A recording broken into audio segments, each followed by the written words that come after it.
one thing that generally blows people's mind is when they realize that showing empathy, Yep. right, and making sales are not on polar opposite ends. They are actually aligned. Yep. And when I demonstrate with real life, I've got the receipts for it as well. I say, look, this is how much we've generated in this clinic. This is how much we've generated in that clinic. This is how many packages we've sold in this clinic. And the way we do that is by showing empathy, showing that we care through a thorough consultation.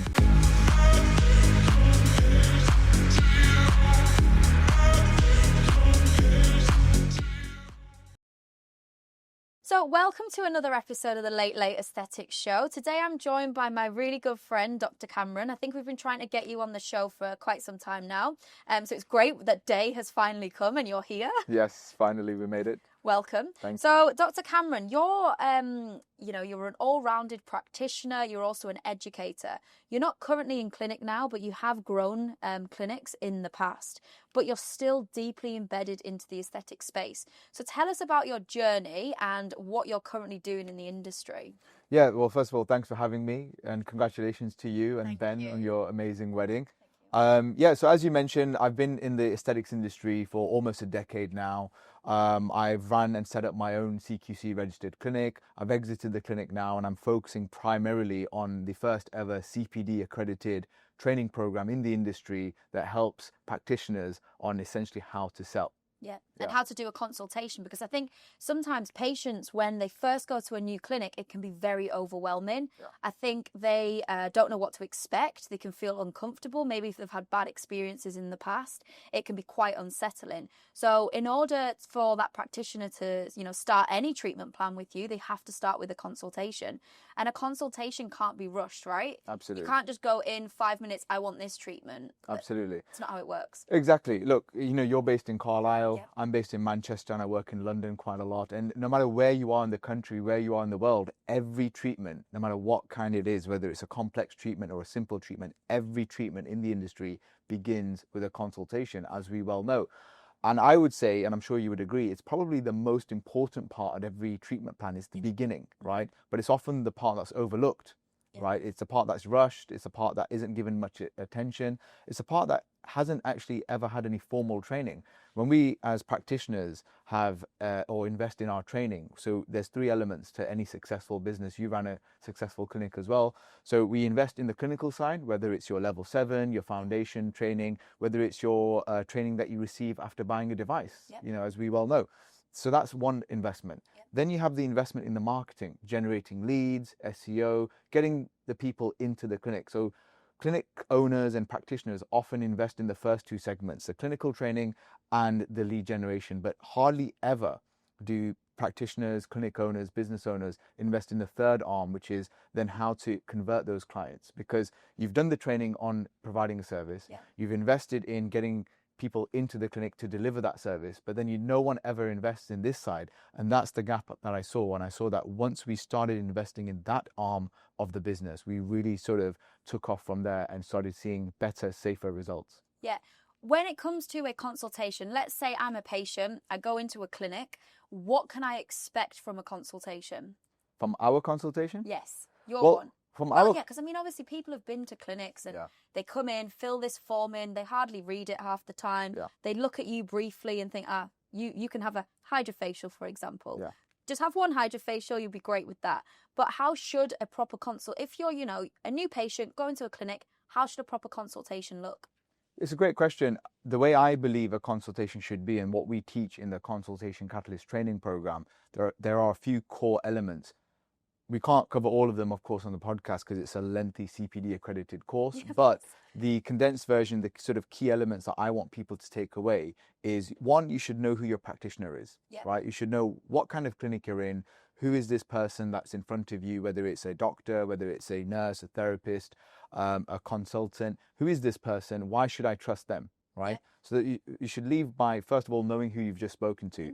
2, you should also have make enough information to make an informed decision. So you should know the pros, the cons, the costs, the logistics, all sorts.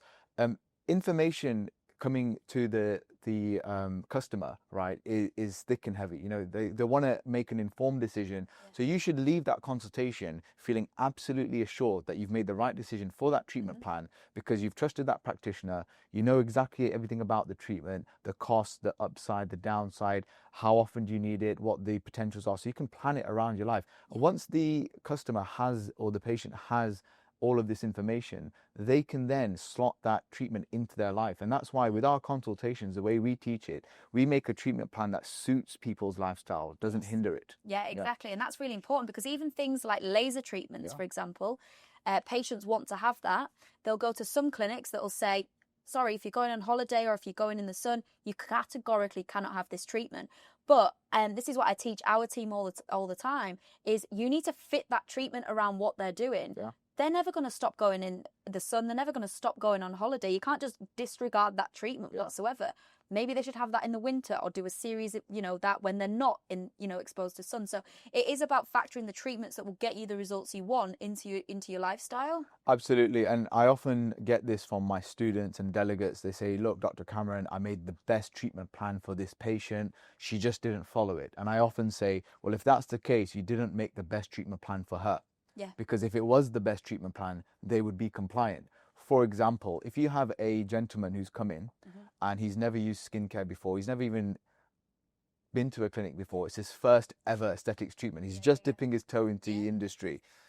Would you agree, or would you say that it's prudent to start him on a 10-step skincare protocol? Absolutely not. He's not going to follow it. He's never going to follow that. I don't even do a 10-step routine. So people who come and say, oh, I started him on the, a Bargy Newderm kit. And I say, look, this is a gentleman who used a bar of soap just last week, right? Ease him into it, right? Ease him into it, get him on a face wash, get him on an exfoliator, and then ease him into the sort of retinols, etc. He's not going to use that stuff. And again, how would a practitioner or person selling a treatment plan know this? By doing a thorough consultation. Medicine is an information gathering game. The more information you have, the better you are equipped to make a better treatment plan. Definitely. Right? So when I was formerly an emergency doctor, information would come at me in all angles: CT scans, ambulance reports, patient history, bloods, etc. Right? And then we would, as doctors in the hospital, use all of this information to make an informed treatment plan. And the win would be essentially saving someone's life. In aesthetic medicine, information is coming at you from all angles in the same way. You've got a consultation form, you've got a skin analysis machine, you've got the patient history, you've got previous treatments, etc. Right? And then you've got physical examination as well, where you actually see the skin and the turgor. And once you gather all of this information, right, you can then make the best treatment plan for that patient. And the only way you can get all of that information is through the consultation process. By talking to the patient, finding out about their lifestyles and everything like that. How long do you think a consultation should take then?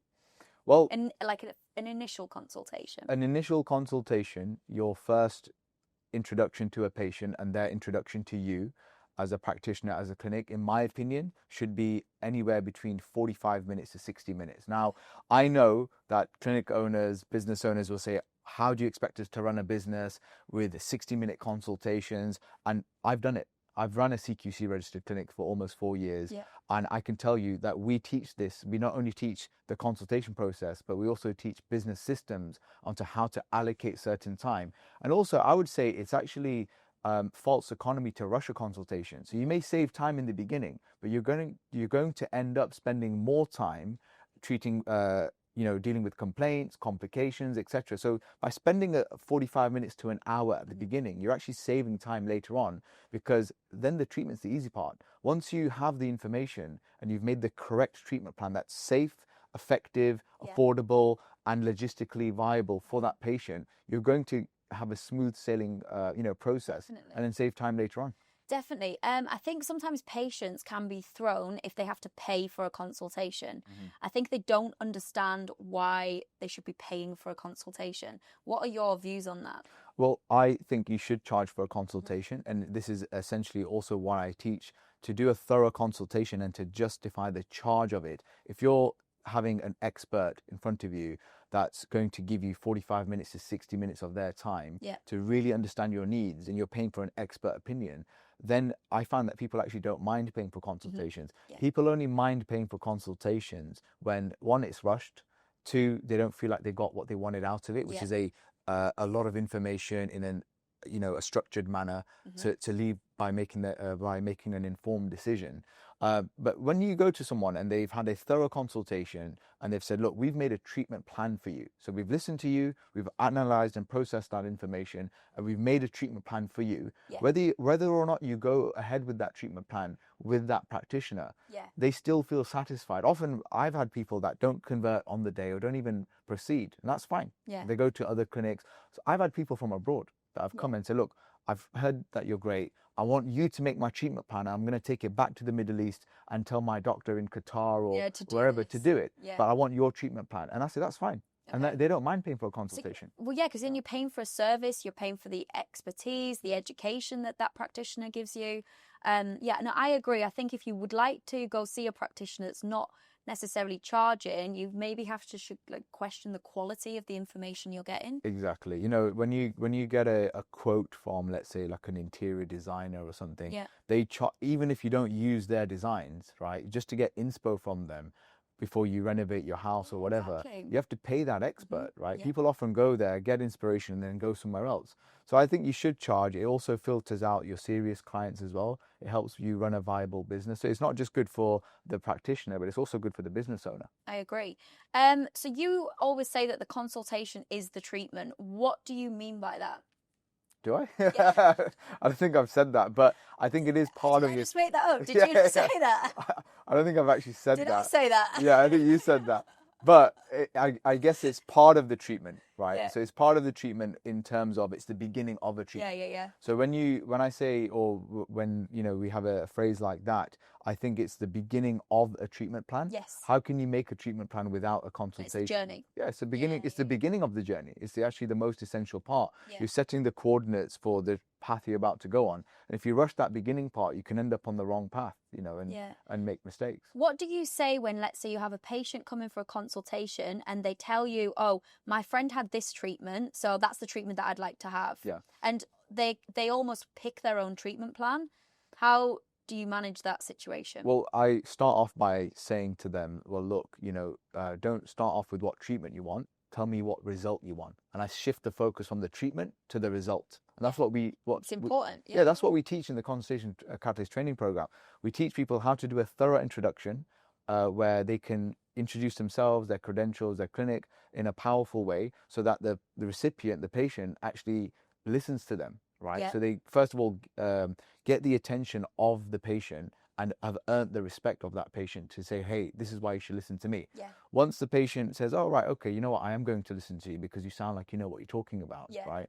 Then they say, and if they start with that and they say, look, I want this treatment, or I've come in for Botox or filler, etc. I say, look, let's not talk about the treatment. Let's talk about the result. Yeah. You don't know what treatment you need. It's like going to a GP. You don't tell the GP what antibiotic you want. You tell him your symptoms. Yeah. He or she will tell you, what antibiotics you want. This is it, exactly. Yeah. So we're going to go and bust a few consumer-related myths, that quite often you've probably heard during a consultation over the years.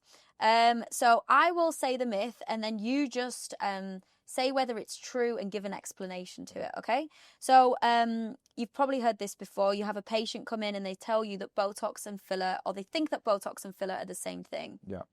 Again, when it comes to the consultation, I mentioned to them, it's not just about us gathering information, it's about giving information back. Yeah. And this is where we tell them, look, it's not the same thing. So Botox is a, anti-wrinkle injection. It acts on the muscles to soften the movements. Yeah. Filler is to replace volume or to hydrate in some cases. So again, this is why I focus on the consultation, because you've got to give the information back to the patient as well. Yeah. And what better chance to do it than in the consultation? Definitely. What do you think about this? The patient should decide their treatment plan. Never. It's what we just spoke about, always focus on the result. And patients often don't even know what's on the market. Yes. They come in and they say, I want this treatment with this injectable. And I say, look, we can achieve that. But did you know about this laser or about radio frequency? They had no idea. Yeah. Did you know about polynucleotides? They have no idea. Yeah, exactly. So, I always educate them in the consultation and I say, look, let's not focus on the treatment. Let's focus on the result. Yeah. And one thing that might suit their friend probably won't suit them because they're both different people. Everyone's unique. Exactly. Absolutely. What about this one? If you don't wash your face, you'll get acne. I mean, it'll contribute, but there are, as you know, a lot of contributing factors to that. Diet. The skin is an organ. as I've always mentioned before. I have said that before. Is that one of your terms? I always say, well, this is funny, you're copying me now. I always say that the skin is the largest organ we have, so you need to look after it. Yeah, it's one of the largest organs we You have say that in too? terms of, yeah, like your muscles are actually, but yeah, in terms of surface area, it's definitely one of the largest organs. And yeah, you know, acne is, sure, when you say washing your face causes, or not washing your face causes acne, I think what we're talking about is the cleanliness of it, right, which is quite ideal sitting in the hydrofacial headquarters, because they've done a very good and thorough acne protocol here as well. 100%. Yeah. And I always think after a hydrofacial, your skin feels amazing. It's never felt as clean as it does after a hydrofacial. Yeah, it's a deep clean, of course, amazing. as you know. So yeah, it contributes to it, but there are many factors. Okay. The more units of Botox that you administer, the better the result. That's not true. If you know the anatomy, and if you know the physiology and you get a deep understanding of the patient, you don't need to use more. And again, coming back to the consultation, the more information we have, how has it worked in the past? Have you had any complications? What's your metabolism like? How much alcohol do you consume, etc. All of these things, you know, affect the metabolism of the botulinum toxin. So, you know, more is not always better. Okay. What about this one? You can tell how good a practitioner is by their Instagram before and after images. Not necessarily. You know, a lot of people, as you know, edit their photos. Yes. So I would say it's not based on the before and afters on Instagram. It's based on their credentials, their experience, their treatment plan. You know, go with your gut. Patients, you can trust their gut when they're seeing a practitioner. Definitely. To see, you know, what their real life results. I would say testimonials are reviews are really important. Yeah, reviews and real life, you know, word of mouth. That's still the most powerful. I mean, that's absolutely crucial. Like if your friend's been there for a treatment, they're really happy. The likelihood is that clinic will be able to deliver a similar thing for yourself. Absolutely. Consultations only take 10 minutes. Not my consultations. They can do. Yeah, they can do, maybe if you're an NHS GP. But no, I think in aesthetics medicine, especially an initial consultation, as I said, at least 45 minutes. Yep. Sometimes 60 minutes. Because think about it, we've got to pack in taking the patient history, understanding their lifestyle needs, understanding their previous treatments, getting a skin analysis in there, then talking the skin analysis back to them and presenting it back to them. You can't do this in 10 minutes. Absolutely not. Training in aesthetics is a weekend course and then you're good to go. Again, not at our level and not in terms of safety. You know, I think gone of those days now. People have done these weekend courses and, you know, the chickens are coming home to roost now. They're dealing with the complications. They're dealing with the negative reviews. People are starting to understand now that, you know, this is not just a beauty treatment, this is aesthetics medicine, and you need to go to a verified and qualified practitioner. Exactly. So why does the patient not always know best? Well, they don't have all of the information. So the patient doesn't always know best because they don't have all of the information. I would say after a thorough consultation, once they have all of the information, then they know best. But by then, they're on the same page as you. So you both know the best, you know. So I would say they're quite misinformed. A lot of, I'm sure, you know, I know we're going to talk about this later about social media, but, you know, they are often misinformed. There's a lot of misinformation out there. So it's our job as practitioners to guide them to making the correct decision. And the best time to do that is during their initial consultation. I agree. So going into what you've just said, TikTok, social media, I think a lot of people now, because of how easy accessible social media is, think that they're experts, whether it comes to skin conditions, skin health, fitness, health, supplementation. They all think that they're experts in it. Do you think that beauty consumers have become too informed thanks to social media, or do you think that they've become misinformed? I would say misinformed. There's a lot of information out there. So although people, practitioners, beauty therapists, and even end consumers are way more informed than they used to be, they are informed with misinformation. So it's with the wrong information. So again, it's on us to re-educate them and give them the correct information, you know, debust these myths, so to speak, and give them the correct information to say, look, okay, you've heard this is why it's not true. I think gone are the days where you can just say, do this because the doctor said so. You have to explain. often what I find is during the consultation training is when we say no to a treatment, you can't just say no anymore. You have to explain why. Yeah. They right? give you a reason for that. Yeah. Yeah. So I'll give you a quick example. When we used to work in the hospital setting, right? And I used to deal with people who came into the same day walk-in center, right, in A&E, and they would walk in and they would assume that they need antibiotics for a red swollen leg, right? And I would say, look, this is why you're not going to have antibiotics, right? So we've done a blood test, your infection markers are low, we've done an x-ray, it's not showing anything sinister, your observations are fine, your blood pressure, your temperature, everything. This should settle by itself. But often when people leave, when we say you don't need antibiotics, they'll leave frustrated, right? But when we used to explain to them back in A&E, this is why we're not going to be doing it, they would feel reassured, like, okay, this hasn't been a wasted trip. You know, the doctor is re-explaining to me why we're not going to do this. So same with aesthetic medicine. Often people come to me and say, I need, this much filler. And I was just going to say, what do you say to people that come in and say, I need 2 mils of filler, I need 3 mils of filler? I do a thorough consultation.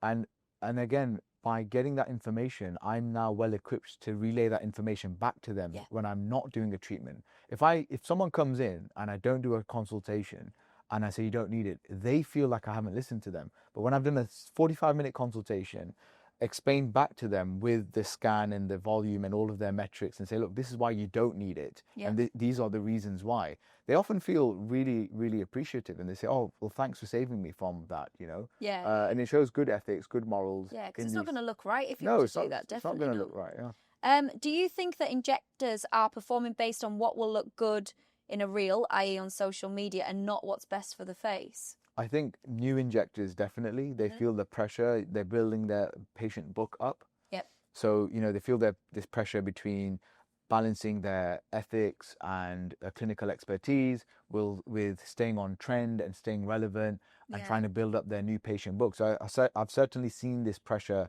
with new delegates and new students who have started their aesthetics career in the industry. Less so with experienced, well-established practitioners because, again, they know their expertise.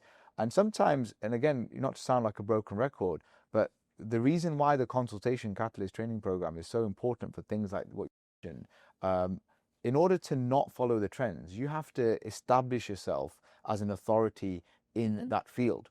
And the best way to do that is by introducing yourself, introducing your credentials, introducing your clinic, right? And these are all things that we teach in the program. Amazing. How should we handle, as an industry, patients that self-diagnose and pre-prescribe? What's the best way to handle that? I'd say the best way to handle that is by listening to them, listening and asking them, why do you think you need this? They often don't have the answer there. So they'll say, oh, because my friend did it, or because I saw it on, social media, etc. So I tend to let them speak first, take a deep dive into why they think they need it. If they have their reasons, and first of all, they maybe have a legit reason for it, right? So we could learn from it. Often they don't, right? And so if they don't have a reason, then we can say, well, do you think it's suitable to do it just because your friend did it? And then they'll come to the conclusion themselves. So rather than me telling them, I try and help them see it themselves. Definitely. And then, if they still don't, then I'll start to explain, well, these are the reasons why you shouldn't. Yeah, definitely. And I think it's really worth pointing out that the consultation is not a sales pitch. It's definitely a conversation between the practitioner and the patient or client. It's definitely a conversation that works both ways. Yeah, it's a conversation. It's a chance to inform the patient, give them the information they need to make an informed decision. And I'd say like you said, it is a conversation, but I'd say it's more of the initial treatment planning. Right, I'm bringing the patient on the treatment plan with me, right, during the consultation process. So they feel included. They feel like, oh, I know what we're talking about. I know why we're doing this. I know how long it's going to take. These are the results that are expected. This is the downtime that's expected. And they feel a part of it rather than, oh, I'm just doing it because my doctor told me to. Yeah, exactly. So obviously the Consultation Catalyst program is very new, but it's definitely leading, I think, a change when it comes to how we position ourselves as experts. And it also provides ethical training, which is what I think most practitioners need, because then they can feed that back to their patients. So if we talk about the education and aesthetics as a whole, where are things going wrong? Well, these weekend courses, like you said. Yeah. You know, Or online courses as well are even worse. Sometimes, look, online courses can be good for a refresher, but I think initially when you're learning something new, you have to do it practically in person, real life hands-on experience. I think where things are going wrong is people are copying, pasting the same training programs. They're not staying with the times. You know, I mean, I did my level 7 almost a decade ago. Wow. Right? Yeah. A lot of them are pretty much the same now. Yeah, a lot of them are. Some of them have, you know, transitioned and stayed with the times, but most of them are copied and pasted. The difference between what Consultation Catalyst does with other training programs in the industry, other training programs in the industry teach you how to inject, how to do procedures. I teach you how to deal with people. Yeah. Right, and that's the part that's lacking. Yeah. That's the part that I saw that there was a gap there where the Consultation Catalyst training program is the training program that I wish I had when I started my aesthetics career as a junior doctor. And we never got taught any of this. There wasn't anything like this. So you just had to kind of find out for yourself. Yeah, I'd find out myself and then create one myself as well. So yeah. Okay. Well, is there anything that you think that a new practitioner was taught before they pick up a needle? Definitely some business training. Yeah. Some marketing training, and absolutely consultation training. There's no point picking up a needle, becoming really good at injectables if you cannot communicate the value and the efficacy of that treatment, right? Yep. If you've bought a brand new device, it's the best device in the industry, right? Your team are trained on it. You're clinically the best in the industry.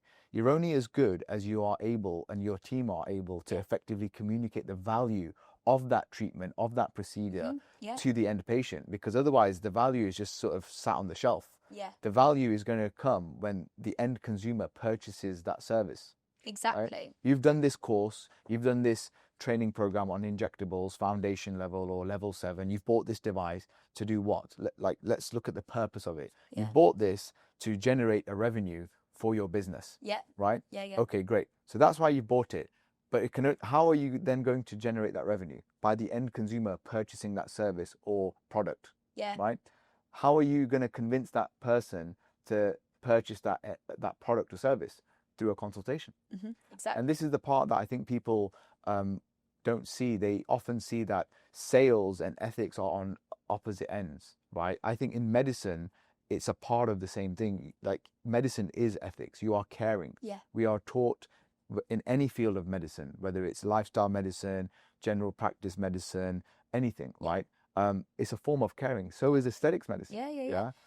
I think sometimes if patients come into a clinic, for example, and the practitioner, let's say, gives them a skincare plan or recommends, 3 or 4 products that they think will really complement the treatments that they're having in clinic, sometimes, and I found this more regularly now, is they will go away and look for a cheaper alternative online, which obviously takes away, it takes away revenue, obviously, from the clinic, but also that then means that practitioner hasn't got control over what you're using on your skin. So if you're coming in for a treatment, let's say a hydrofacial once a month, for example, and that practitioner doesn't necessarily know what products you're putting on your face at home, that could really interfere with your treatment plan, because your at-home skincare should be used to accelerate and complement the in-clinic treatments that you're having. Completely agree. Medical grade skincare is an extension of the in-clinic treatment plan. Totally. As you said, you said that if the practitioner doesn't know, so how would they know? Yeah. By doing a consultation. Consultation, exactly. Yeah. You have to get that information. Yeah. And part of our framework is we have a segment on previous treatments and current skincare regime. Yeah. Right? It was important. Yeah. If we don't know what you're using, think about this. If someone's come in and they've bought a CO2 laser package from you and you've managed to convince the patient to buy that treatment, and you haven't even asked them about their current skincare regime, and they're using tretinoin or retinol the day before the treatment. Yeah, exactly. Who's going to have to deal with those side effects? Yeah. You. So it serves you to know everything about the patient before you either put a needle to their face or put an energy-based device to their face. Yeah. So with Consultation Catalyst, if you could summarize it in, one paragraph, I suppose, how is it different to everything else that's currently available when it comes to education? I'd say it's different because there's nothing else like it. So it's currently, as it stands, it's the first ever CPD accredited training program to teach practitioners how to sell the value of their treatment and communicate the value of their treatment to practitioners, delivered by a practitioner There's loads of consultants in the industry, some fantastic people that I work with as well. But this is the first ever one that's devised and developed by a doctor who's been a clinic owner, who has done consultations and made treatment plans himself. Yeah. That's how it stands out as unique. Fantastic. What's one concept that you usually teach practitioners that blows their mind? One thing that generally blows people's mind is when they realize that showing empathy, right, and making sales are not on polar opposite ends. They are actually aligned. Yeah. And when I show that and demonstrate that saying, look, by showing empathy in your consultation, it leads to commercial value. Yeah. They often think that you have to sacrifice one for the other. Yep. And when I demonstrate with real life, I've got the receipts for it as well. I say, look, this is how much we've generated in this clinic. This is how much we've generated in that clinic. This is how many packages we've sold in this clinic. And the way we do that is by showing empathy, showing that we care through a thorough consultation program. Yeah, definitely. Think about this. We spoke about earlier how long a consultation should last, right? If you go into a practitioner and they give you 10 minutes of their time, and you go to another practitioner and they give you almost an hour of their time, without even knowing what they spoke about, who would you say cared more? Definitely the one that spent more time. Yeah, because they're giving you time. And they're listening to your concerns. Yeah, so even if we don't know what they've spoke about, I don't know what they've asked in 10 minutes, I don't know what they've asked in 60 minutes. Yeah. Just the time alone is an indicator of how much that practitioner cares. Yeah. They're saying, look, I take your health and skin health and whatever treatment you're in for, body health, extremely importantly, you deserve a minimum of at least an hour of my time because I care about your result, I care about your health. You're demonstrating through the value of time that you care. Definitely. Right? And when you care, they tend to start their treatment with you, they tend to stay with you. So the retention rates are higher, the recommendation rates, the referral rates are higher. Yeah. So coming back to your question of what blows people's mind is when I demonstrate that, hey guys, by showing initially that you care more in a consultation, it will actually commercially impact your business positively. Definitely. And look, I think if you're a patient listening to this podcast, if you're going for a consultation and it's 10 minutes, that is literally enough time for you to go, to your GP for a 7 or 8 minute appointment. And that's enough time for the GP to Google your symptoms and give you a recommendation as to what you need. So really, when it comes to a tailored long-term plan for your skin or body, there needs to be that time taken with it. Absolutely. Look, you need the time. Part of the framework that I mentioned, what we teach is gathering the information, processing the information, and then relaying the information back. Totally. That in itself takes about 30 to 40 minutes in itself, right? Imagine doing a skin scan and then, relaying the information back to the skin scan, the skin scan results back to the patient. Yeah, it takes time. Then allowing the patient to ask some questions about the skin scan, about the treatment. How on earth can we do this in 10 minutes? You can't. Yeah, definitely. Unless you're skipping, massive parts of it. So I think it's a very, very important part of the treatment process is the beginning. You don't get a second chance to set a first impression. Yeah, exactly. Your first impression is the consultation. And that's how that patient becomes a long-term patient that's with you for 3, 4, 5, 6, 10 years plus. This is the difference. As I mentioned before we started this, that we're now Consultation Catalyst has collaborated with, energy-based devices, distributors, skincare providers, etc., solo practitioners, as well as large clinic groups. And the distributors, they were asking me, look, how do we encourage our practitioners to sell treatment plans? So rather than a single treatment of, let's say, polynucleotides or lasers, how do we teach them to get their customers on a treatment plan of, let's say, a session of 3, 5, or 6, right? Which is a treatment plan, by the way. It's not about selling courses or packages. It's about selling a treatment plan. Yeah. Now, the way you can do that is by selling the value and understanding the patient's needs. Totally. If you make a plan that works for them, works for their logistical needs, works for their lifestyle commitments, their working commitments, family commitments, travel commitments, and budget commitments. Definitely. Right? And let's not forget budget. Yeah. Because I think sometimes people, when they see a treatment plan, it scares them. Yeah. So I think when you go for a good consultation, asking what your budget is really, really key, because otherwise you may be recommending something that is completely out of reach. Absolutely. And sometimes addressing budget or asking someone directly can be a bit sensitive. So in our training program, we teach practitioners how to deduce and figure out the practitioner's budget just by conversation. So you can figure things out without asking them. How much money have you got to spend? Like, you don't want to be that blunt about it. Exactly. It's an uncomfortable subject for some customers, some patients, but also some practitioners to talk about.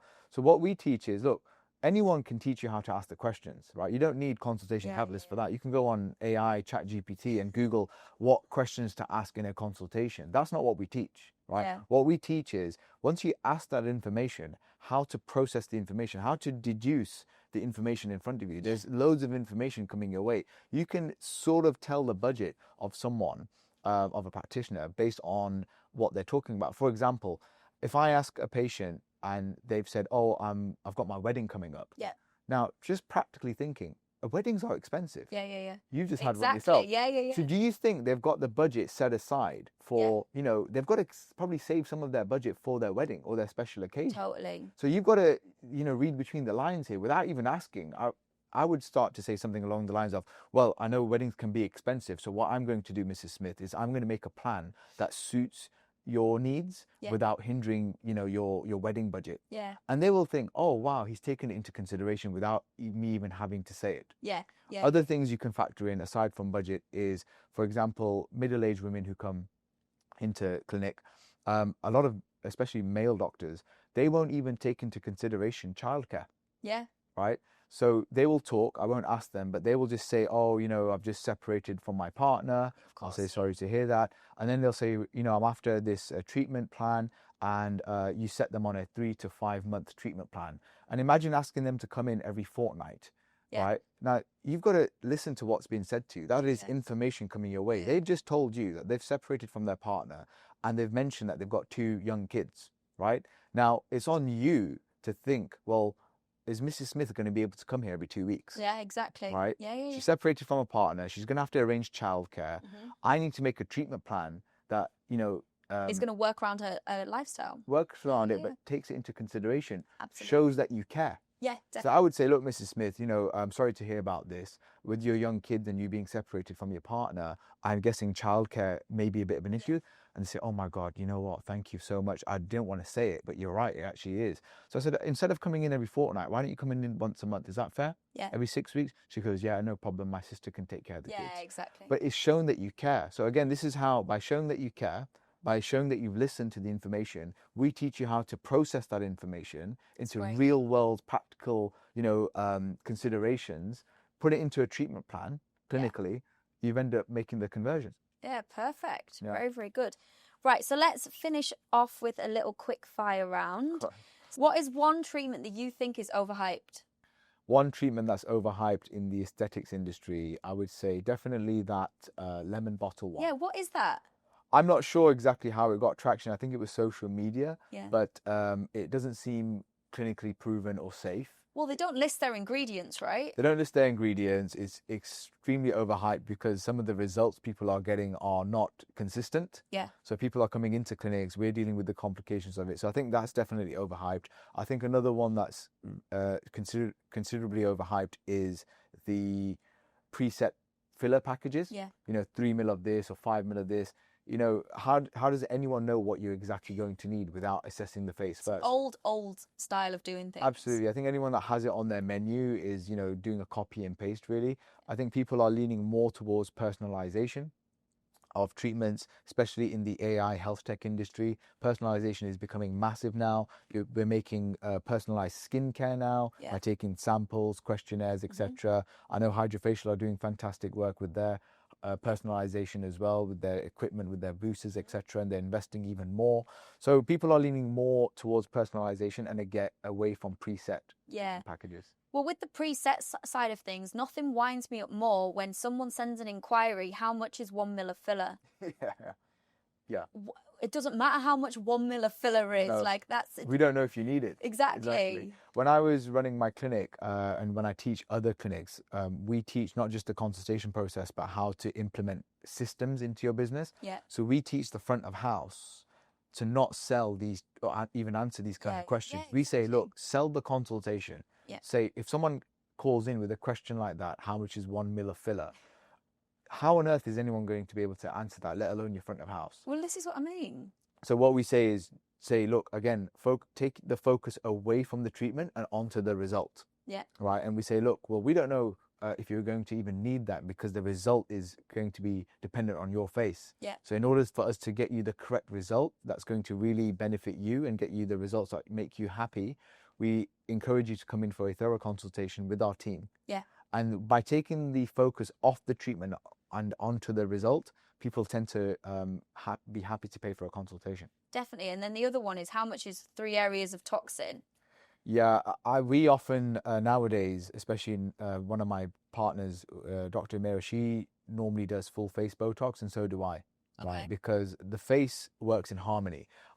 Often say to clients, I say, look, you don't just smile with your mouth, do you? Yeah. You smile with your eyes, with your cheeks, everything. So you have to understand that the face works in unison, in harmony. So you have to treat it in harmony. Totally. Doing 2 or 3 areas of Botox is only if only 2 or 3 areas of your face move when you're speaking. And the smile analogy is one that people often understand. They know that they don't just smile with their mouth. They smile with their eyes. They smile with their cheeks. With some people's ears even move when they smile. Yeah. So, I think when you say that, people tend to understand that, okay, we need to treat the full face. Definitely agree. Is there one thing that you wish patients would just stop doing? In terms of? Anything. Like believing hype on social media, looking at a social media trend and following it. I think, look, social media can be very helpful for some patients. Some patients come across treatments that they would never have discovered if it wasn't for social media. Yeah. So I'm not against it. What I wish they would stop doing is coming in and telling their doctor or practitioner what treatment they need. Yeah. Trust the practitioner, or find a practitioner that you trust, right? Listen to how they do their consultation, and leave it to their expertise. Definitely. Stop telling them what you need, because that's like a patient going into a GP and saying, these are the antibiotics I need. You don't say that. You say, I'm feeling sick. This is my symptoms. These are my symptoms. And then the GP will tell you what antibiotics you need. I know, but then I think sometimes now the GP will just Google it, and it's kind of like, well, I could just Google that myself. Yeah, but unfortunately, that's ChatGPT, what antibiotics you need. And that's the difference with aesthetic medicine. We can't just Google a result. You have to do years of practice. Yeah, you have to get, effective training and clinical practice. So we can't, unfortunately, ChatGPT our results just yet.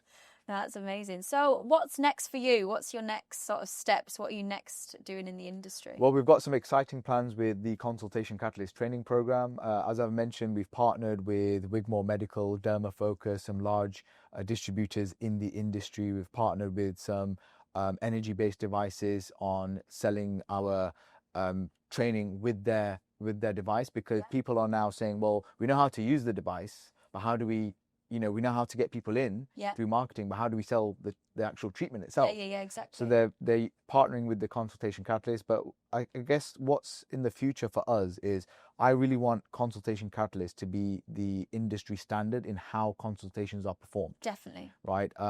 We need to make it safer. We need to make it more effective. We need to help these people that are coming into the industry, that are investing in their clinical training, on how to communicate effectively their clinical training into a thorough treatment plan.